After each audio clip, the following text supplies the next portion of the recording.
ఈ రకరకాలైనటువంటి జన్మలన్నింటినీ కూడా మనం గనక 3 రకాలుగా విభాగం చేసినట్లయితే, 1 దేవజన్మ, 2 మానవ జన్మ, 3 పశు జన్మ లేదా జంతు జన్మ. ఇట్లా 3 రకాలైనటువంటి జన్మలుగా మనం గనక విడగొట్టినట్లయితే, మరి ఈ 3 రకాలైనటువంటి జన్మలు ఎలా వస్తున్నాయో ముందు మనం తెలుసుకోవాలి. ఎందుకనంటే కర్మ సిద్ధాంతం ఇక్కడే ప్రారంభమవుతా ఉంది. అసలు మనకి జన్మ రావటానికి కూడా ఆ కర్మ సిద్ధాంతమే కారణం. ప్రతి మానవుడు కూడా తన యొక్క జీవిత కాలంలో అనేకమైనటువంటి కర్మలు చేస్తుంటాడు.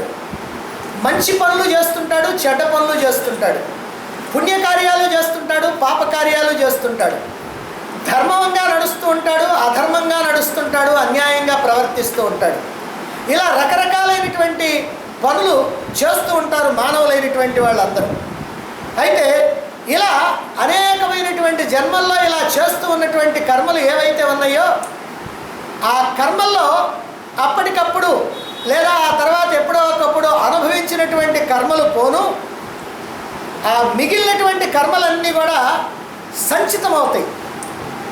సంచితమవుతాయి అంటే ఆ కర్మఫలాలన్నీ కూడా అలా మూటగట్టబడి అదిగో ఈ జీవుడితో పాటుగా ప్రయాణం చేస్తాయి. అంటే ఈ జీవితంలో మనం కొన్ని కర్మలు చేసామనుకోండి, ఆ కర్మల్లో కొన్నే మనం ఫలితాన్ని అనుభవించేది. మరి మిగిలినటువంటి కర్మల సంగతి ఏమిటంటే అవన్నీ కూడా సంచితమవుతాయి. అంటే బాగా సంచిలో పెట్టి మూట కట్టేస్తారన్నమాట. ఆ మూట కట్టినటువంటి మూటని తీసుకొని మానవుడు తన యొక్క శరీరాన్ని వదిలిపెట్టినప్పుడు తనతో పాటుగా ఈ మూటను తీసుకొని వెళ్తాడు. మూట అంటే ఇంత పెద్ద మూట ఉంటుందని అనుకోబాకండి, ఏముండదు. ఇవన్నీ కర్మఫలాలు కాబట్టి సూక్ష్మాతి సూక్ష్మంగా ఉంటాయి. కనుక ఉండటం ఎన్ని ఉంటాయంటే కొన్ని లక్షలు ఉంటాయి, లేకపోతే కోట్లు ఉంటాయి. కానీ బరువు ఏముండదు మోయటానికి. అందుకని ఈ జీవుడు మోసుకొని పోతాడు.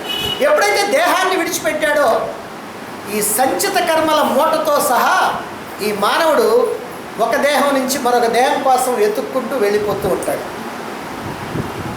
ఇలా అనేక జన్మల్లో చేసినటువంటి కర్మలతో పాటుగా ఈ జీవుడు ప్రయాణిస్తూ ఉంటాడు.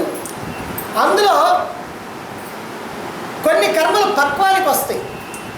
అంటే ఈ జీవితాన్ని వదిలిపెట్టిన తర్వాత జీవుడు ప్రయాణం చేసి కొంతకాలం అవ్యక్తంలో ఉన్న తర్వాత అక్కడ అతడిలో ఉన్నటువంటి ఈ మూట ఏదైతే ఉందో ఆ మూటలో నుంచి కొన్ని పక్వానికి వస్తాయి. అంటే పండుతాయి. అంటే అనుభవానికి సిద్ధంగా ఉంటాయి కొన్ని కర్మఫలాలు. ఆ అనుభవానికి సిద్ధంగా ఉన్న కర్మఫలాలనే ప్రారబ్ధం అంటారు, ప్రారబ్ధ కర్మఫలాలు అంటారు. ఆ ప్రారబ్ధాన్ని అనుభవించడానికి తగినటువంటి దేహాన్ని తీసుకొని ఈ లోకంలోకి మళ్ళీ వస్తూ ఉంటాడు.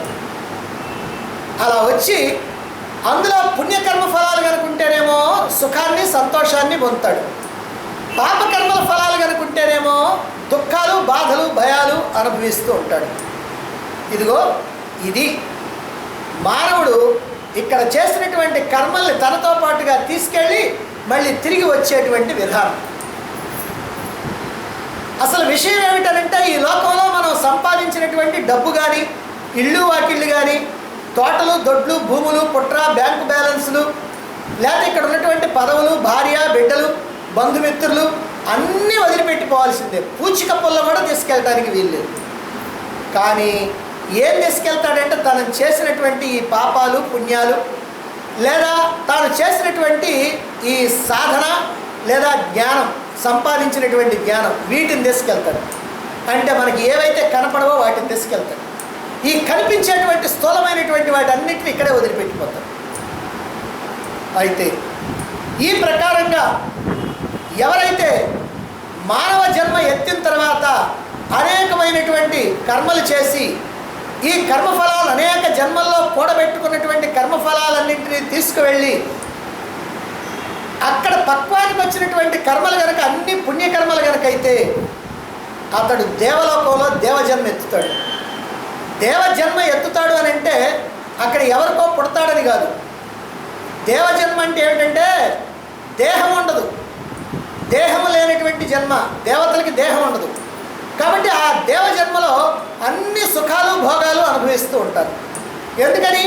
అన్ని పుణ్యాలే అనుభవించాలిగా, పుణ్యఫలాలే ఉన్నాయి కాబట్టి. ఈ పుణ్యఫలాలు ఎంతైతే ఉన్నాయో అంతవరకు అక్కడ సుఖాలు భోగాలు అనుభవిస్తూ ఉంటాడు. అలా అనుభవించిన తర్వాత తిరిగి ఆ కర్మఫలాలు పూర్తయిపోయిన తర్వాత తిరిగి రావాలి. అందుకని ఆ దేవజన్మని ఏమంటారంటే భోగభూమి అని అంటారు. ఈ స్వర్గలోకాలన్నింటినీ కూడా భోగభూమి అని అంటారు. భోగం అంటే భోగం అనుభవించడమే తప్ప ఏ రకమైనటువంటి కర్మలు చేసేటువంటి అవకాశం లేదు. కారణం ఏమిటంటే దేహం లేదు. దేహం లేదు కాబట్టి కర్మలు చేయడానికి వీలు లేదు. అందువల్ల అనుభవించడమే, హాయిగా సుఖాలు భోగాలు అనుభవించడం మాత్రమే జరుగుతూ ఉందన్నమాట. ఈ ప్రకారంగా అలా దేవజన్మని ఎత్తినటువంటి వాడు ఎంతో కాలం, దీర్ఘకాలం ఇలా సుఖాలు భోగాలు అనుభవించి పుణ్యఫలాలన్నీ ఖర్చు అయిపోయిన తర్వాత తిరిగి క్షీణే పుణ్యే మర్త్యలోకం విశంతి అని అన్నట్లుగా ఆ పుణ్యాంతా ఖర్చు అయిపోయిన తర్వాత మర్త్యలోకాన్ని అంటే ఈ భూలోకాన్ని వెతుక్కుంటూ మళ్ళీ జన్మ తీసుకొని రావాలి. ఈ దేవజన్మలో ఉన్నటువంటి విశేషం ఏమిటంటే మనోబుద్ధులు ఉంటాయి. ఎందుకంటే ఈ సుఖాలు భోగాలు అనుభవించడానికి మనస్సు ఉంటుంది, ఆలోచించేటువంటి బుద్ధి ఉంటుంది. ఇది మంచి ఇది చెడు అని విచక్షణ చేసేటువంటి బుద్ధి ఉంటుంది. కానీ ఏ పని చేయటానికి వీలు లేదు. ఎందుకనంటే దేహం లేదు. దేహము ఇంద్రియాలు ఇవే ఉండవు.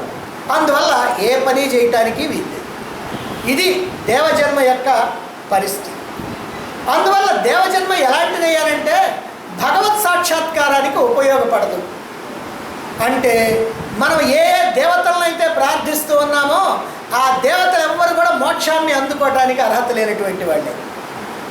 అది దేవేంద్రుడు కానివ్వండి, బ్రహ్మ విష్ణు మహేశ్వరులు కానివ్వండి, లేకపోతే ఇంకా వరుణుడు కానీ, వాయుదేవుడు కానీ, అగ్నిదేవుడు కానీ, ఇలా ఏ దేవతలు అయితే ఉన్నారో, సూర్యుడు చంద్రుడు, ఇలా దేవతలందరూ, యముడు, వీళ్ళెవ్వరు కూడా మోక్షాన్ని అందుకునేటువంటి అర్హత వాళ్ళకి లేదు. అందుకనే మనం నచికేతుడు యమధర్మరాజు దగ్గరికి పోయినప్పుడు ఆ నచికేతుడు, అయ్యా నాకు నువ్వు ఇస్తానటువంటి 3 వరాల్లో ఇదిగో నాకు మోక్షాన్ని అందుకునేటువంటి విద్యను నేర్పమంటే అప్పుడు యమధర్మరాజు కొన్ని మాటలు మాట్లాడి అంటాడు, నీకేమయ్యా నువ్వు అదృష్టవంతుడివి, హాయిగా నా దగ్గర విద్య నేర్చుకుంటావు, భూలోకానికి పోతావు, చక్కగా సాధన చేసుకుంటావు, మోక్షాన్ని అందుకుంటావు. కానీ నా పరిస్థితి ఏమిటి? నేను ఎన్నో యుగాల నుంచి, ఎన్నో మహాయుగాల నుంచి ఇదిగో ఈ యమధర్మరాజు పదవిలో ఉన్నా. నాకు ఎప్పుడు ఈ పదవి ఊడేది ఎప్పుడు? నేను మళ్ళీ మానవ జన్మ ఎత్తేది ఎప్పుడు? నేను మళ్ళీ ఈ మోక్షాన్ని అందుకోవడానికి కావాల్సినటువంటి సాధనలు చేసేది ఎప్పుడు? కాబట్టి ఎరక్కపోయి వచ్చాను, ఇరుక్కుపోయాను అన్నట్టుగా నేను ఇదిగో దీంట్లో ఇరుక్కుపోయాను, నువ్వే అదృష్టవంతుడివి అని అంటాడు. అంటే ఏమిటన్నమాట? దేవతలంతా కూడా వాళ్ళకి బుద్ధి ఉండి, వివేకం ఉండి, ఆలోచన ఉండి, అన్నీ ఆలోచిస్తూ ఏమీ చేయటానికి వీల్లేక అలా పాపం పడి ఉంటారు. అది దేవతల యొక్క బ్రతుకు. కానీ దేవతలు మనకు అన్నీ కావాలని ఇస్తారు కదా, ఇస్తారు, దానికి ఏం పర్వాలేదు, దానికేమో అభ్యంతరం లేదు. కానీ మోక్షాన్ని అందుకోవడానికి మాత్రం వాళ్ళకి అర్హత లేదు. ఇక చివరి 3వ రకమైనటువంటి వాళ్ళు ఉన్నారు. ఎవరై? పశు జన్మలు, జంతు జన్మలు. వాళ్ళు ఏమిటంటే ఎవరైతే ఈ మానవుడిగా ఉన్నటువంటి వాడు ఈ కర్మల ఫలితాన్ని మూటను తీసుకొని పోయిన తర్వాత అందులో నుంచి అన్ని పాపకర్మ ఫలాలే కనుక పక్వానికి వచ్చినట్లయితే అటువంటి వాళ్ళు ఆ పాపకర్మల యొక్క ఫలాన్ని అనుభవించడానికి జంతువులుగా, పశువులుగా, పక్షులుగా, క్రిములుగా, కీటకాలుగా, మృగాలుగా, పాములుగా, తేళ్లుగా, బల్లులుగా, పిల్లులుగా, నల్లులుగా ఇలా పుడతారు. ఇలా పుట్టిన తర్వాత వాళ్ళ పరిస్థితి ఏమిటంటే వాళ్ళకి దేహం మాత్రం ఉంది, మనస్సు ఉంది, కానీ బుద్ధి లేదు. దేహం ఉంది, మనస్సు ఉంది, బుద్ధి లేదు. బుద్ధి లేదు కాబట్టి శాస్త్రాన్ని తెలుసుకోవడానికి వీల్లేదు, వీల్లేదు కాబట్టి ఏ రకమైనటువంటి సాధన చేయడానికి వీల్లేదు. అందుకనే మనం ఇంత జ్ఞానాన్ని ఇక్కడ చెప్పుకుంటుంటే ఇక్కడికి రోజు కుక్క వచ్చిందనుకోండి, అది అలా కూర్చుంటుంది, అలవాటు ప్రకారం వచ్చి కూర్చుంటుంది, పోద్దే. కానీ పాపం ఈ జ్ఞానం ఏమన్నా ఎక్కుద్దా దానికి? ఎక్కడానికి వీల్లేదు. ఎందుకనంటే దాన్ని గ్రహించేటువంటి బుద్ధి లేదు కాబట్టి. కానీ కొడితే దెబ్బ తెలుస్తుంది, బాధ తెలుస్తుంది, ఏడుస్తుంది, పెడితే తింటుంది. అందువల్ల అవి వాటికి ఏమిటంటే ఆ శరీరం ఉంది కాబట్టి కర్మలు చేస్తాయి, మనసు ఉంది కాబట్టి సుఖ దుఃఖాలు అనుభవిస్తాయి. అంతేగాని బుద్ధి లేదు కాబట్టి అవేమి చేయడానికి వీల్లేదు. అందువల్ల ఈ పశు జన్మ ఎలాంటిది అంటే మోక్షాన్ని అందుకోవటానికి వీలు లేనటువంటి జన్మ. అంటే మరి అది ఎలా పనిచేస్తుందండి? పనులు చేస్తుంది కదా అది కూడా. అంటే ప్రకృతి యొక్క ప్రేరణలతో, ప్రకృతి అంటే వాసనలు, అంటే తనలో ఉన్నటువంటి వాసనల యొక్క ప్రేరణలతో ఇలా చేయాలి అనిపిస్తుంది, అలా చేసేస్తాం. అక్కడ ఎవరో అన్నం ముద్దట పట్టుకున్నారనుకోండి, అది చూస్తే పరిగెత్తుంది. ఆ పరిగెత్తాలన్న సంగతి దానికి తెలుసు. ఎందుకంటే ఆ ప్రేరణ లోపల నుంచి వస్తుంది. వాళ్ళు అన్నం ముద్ద పెట్టకుండా దెబ్బలు కొట్టారనుకోండి, తిని ఏడుస్తుంది. ఎందుకంటే ఆ బాధ తెలుస్తుంది కాబట్టి ఏడుస్తుంది. ఈ ప్రకారంగా పశువులు, పక్షులు, క్రిమికీటకాలు అంటే వీటి తిర్యగ్యోనులు అని అంటారు. ఈ రకమైనటువంటి తిర్యగ్యోనులు ఏవైనా సరే, వృక్షజాలంతో సహా ఇవన్నీ కూడా మోక్షాన్ని అందుకునేటువంటి అర్హత లేదు. ఇవి కేవలం సుఖ దుఃఖాలని అనుభవిస్తాయే తప్ప మోక్షాన్ని అందుకోవడానికి మాత్రం అవకాశం లేదు. అంతేకాదు వీటిల్లో ఇంకో విశేషం ఏమిటంటే, ఇవి స్వతంత్రంగా పనిచేసేవి కాదు. అంటే బుద్ధి చెప్పినట్టుగా పనిచేసేవి కాదు కాబట్టి, పరతంత్రంగా పనిచేసేవి కాబట్టి, అందుకని వాటికి ఏ కర్మఫలాలు మళ్ళీ రావు. అది ఒక ప్రయోజనం కూడా ఉంది. ఇది పశుజన్మల యొక్క విషయం. ఇక మరి అసలు విషయం ఏమిటి? అటు దేవతలు మోక్షాన్ని అందుకోవటానికి వీల్లేదు, ఇటు పశుపక్షాదులు మోక్షాన్ని అందుకోవటానికి వీల్లేదు. మరి మోక్షాన్ని అందుకోవడానికి వీలైనటువంటి జన్మ ఏమిటనంటే అదే మానవ జన్మ. మానవ జన్మ ఎప్పుడు వస్తుంది? అదిగో తీసుకెళ్ళినటువంటి కర్మఫలాల మూట్ల నుంచి పుణ్యాలు పాపాలు అన్నీ కలగలిపి తత్వానికి కనుక వస్తే, అంటే కొన్ని పుణ్యకర్మ ఫలాలు, కొన్ని పాపకర్మ ఫలాలు, కొన్ని పూర్వంలో చేసినటువంటి సాధనలు అన్నీ కనుక కలగలిపి పక్వానికి వచ్చినప్పుడు అప్పుడు ఏమవుతుందనంటే వాటి యొక్క ఫలితాన్ని అనుభవించడానికి, అంటే పుణ్యకర్మ ఫలాలకి అనుగుణంగా సుఖాలని, పాపకర్మల కారణంగా దుఃఖాలని, చేసినటువంటి సత్కార్యాల కారణంగా కానీ సుకృతాల కారణంగా కానీ ఇదిగో మోక్షాన్ని అందుకోవటానికి కావలసినటువంటి అన్ని రకాలైనటువంటి అవకాశాలు ఉన్నటువంటి మానవ జన్మ లభిస్తుంది.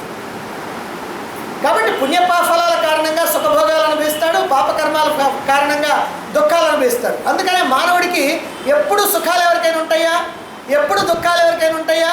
ఉండవు. కొంతకాలం సుఖం ఉంటుంది, కొంతకాలం దుఃఖం ఉంటుంది. సుఖం తర్వాత దుఃఖం, దుఃఖం తర్వాత సుఖం.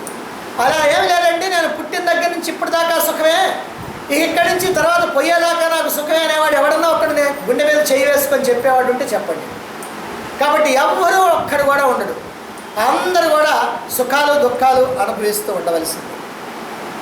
అయితే ఇలా ఆ కర్మఫలాలని అనుభవించడమే కాకుండా కొత్తగా కర్మలు చేసేటువంటి అవకాశం కూడా ఉంది ఇక్కడ. అది నువ్వు మంచి పనులు చేయొచ్చు, చెడ్డ పనులు చేయొచ్చు. ఎందుకని? వాటిని ఆలోచించేటువంటి బుద్ధి నీకుంది. అంటే ఒక మానవుడికి మాత్రం శరీరము, మనస్సు, బుద్ధి మూడు ఉన్నాయి. దేవతలకేమో మనస్సు బుద్ధి ఉంది, శరీరం లేదు. జంతువులకేమో శరీరము మనస్సు ఉంది, బుద్ధి లేదు. కానీ మానవుడికో శరీరము, మనస్సు, బుద్ధి మూడు ఉన్నాయి. బుద్ధి ద్వారా తెలుసుకోవచ్చు, ఇది మంచి ఇది చెడు అని విచక్షణ చేయవచ్చు. మంచి పని చేయాలంటే చేయొచ్చు, లేదా చెడ్డ పని చేసి మనం స్వార్థంతో ఉందామనుకుంటే అట్లా ఉండొచ్చు. ఏమైనా చేయడానికి అవకాశం ఉన్నటువంటి జన్మ మానవ జన్మ. అందుకని ఈ మానవ జన్మలో నువ్వు ఏమైతే చేస్తావో దాని ఫలం నువ్వు అనుభవించాలి.